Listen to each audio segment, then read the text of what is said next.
दोस्तों नमस्कार। देश का माहौल पूरी तरह से चुनावी हो चुका है, क्योंकि कई सारे राज्यों में चुनाव होने वाले हैं और कई सारे राज्यों में चुनाव हो भी रहे हैं।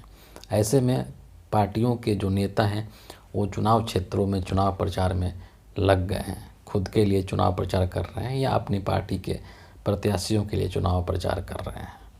चुनाव प्रचार करने के दौरान जो पॉलिटिकल लीडर्स होते हैं वो अक्सर अपने विपक्षी पार्टी के नेताओं के ऊपर आरोप लगाते हैं, उनको कटघरे में खड़ा करने की कोशिश करते हैं।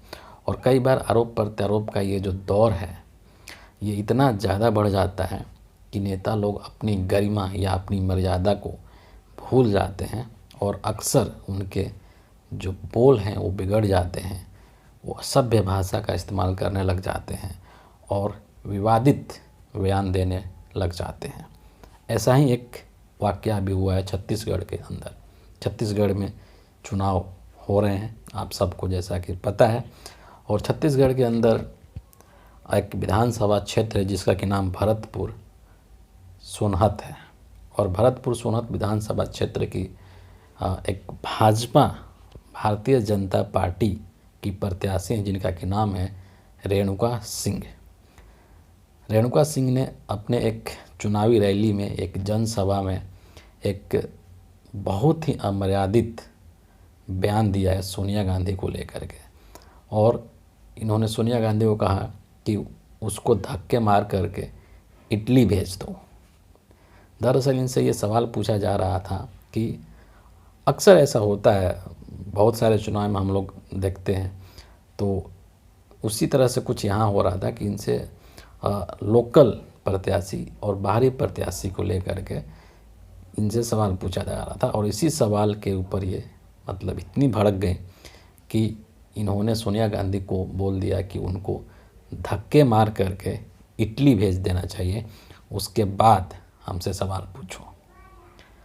आप सबको पता है कि इस तरह के जो अपशब्द हैं या इस तरह की जो अमर्यादित भाषा का इस्तेमाल की जहाँ तक बात है, तो इसमें भाजपा के नेता अव्वल नंबर पर आते हैं।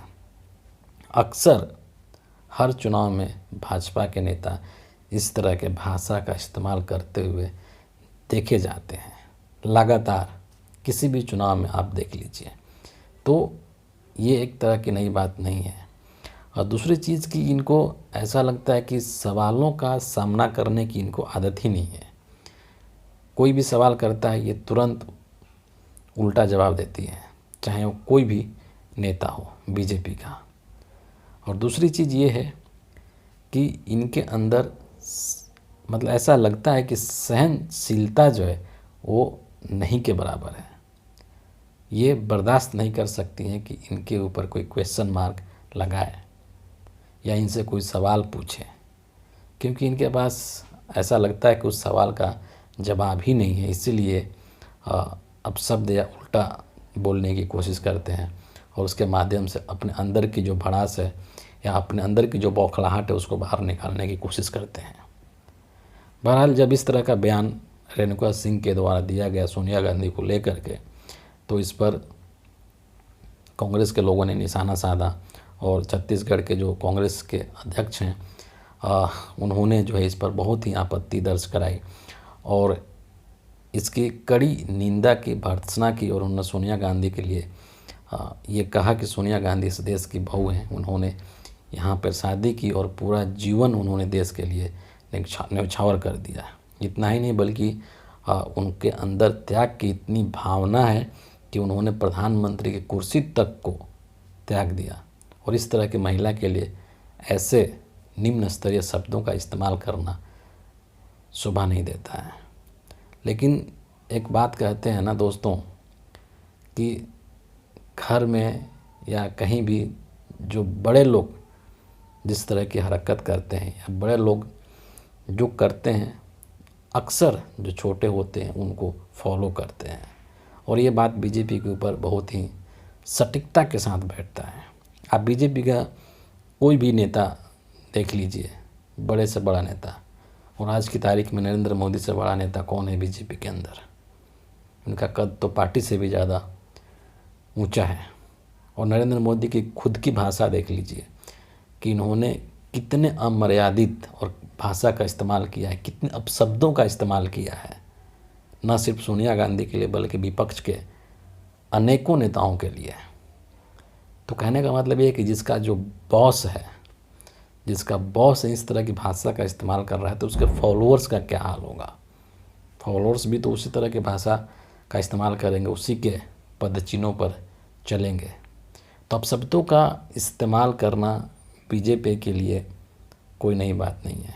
और कई बार तो ऐसा लगता है कि इस तरह के बदजुबानी या अमर्यादित भाषा का इस्तेमाल करना इनके संविधान में लिखा है, जो बीजेपी का संविधान है, कि अगर आप बीजेपी में रहना चाहते हैं तो आपको बदजुबानी आनी चाहिए, आपको अमर्यादित भाषा का इस्तेमाल करने आना चाहिए। और उसी का परिचय अक्सर समय समय पर बीजेपी के ढेरों नेता देते हैं। आप उंगलियों पर कई नाम ऐसे गिना सकते हैं जो कि चुनाव के दौरान विपक्षी पार्टी के नेताओं के लिए बहुत ही गैर जिम्मेदाराना या बहुत ही विवादित अमर्यादित भाषा का इस्तेमाल करना चाहिए, जो कि लोकतंत्र के लिए सही नहीं है, देश की राजनीति के लिए सही नहीं है, क्योंकि ये एक बहुत ही गलत मिसाल पेश करता है, इसका बहुत ही एक गलत संदेश जाता है जनता के बीच में। और इसीलिए नेताओं को इस तरह की बयानबाजी करने से बचना चाहिए। आज के वीडियो के लिए इतना ही है। बहुत बहुत धन्यवाद।